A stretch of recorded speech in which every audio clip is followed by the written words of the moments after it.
आज बनाएंगे हम मोमो के लिए चटनी। मोमो के लिए चटनी के लिए चाहिए लहसुन 50 ग्राम, 10 ग्राम एक टमाटर, थोड़ा सा अदरक कटिंग, थोड़ा सा धनिया पत्ता बारीक में कटिंग और लगभग 10 ग्राम सूखा मिर्च। एक कटोरी में इसको डाल दें सबको और थोड़ा सा पानी डालें।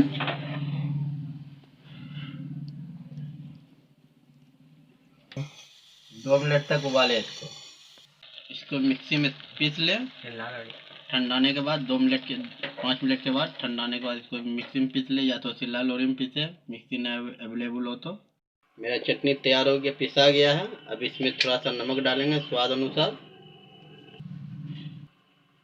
स्वाद अनुसार नमक डालेंगे।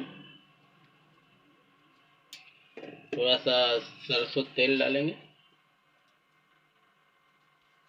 इसको अच्छे से फेंट लेना है,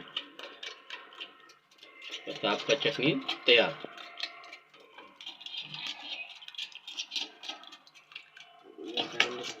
हो चुका है। चटनी बस स्वादिष्ट टेस्टी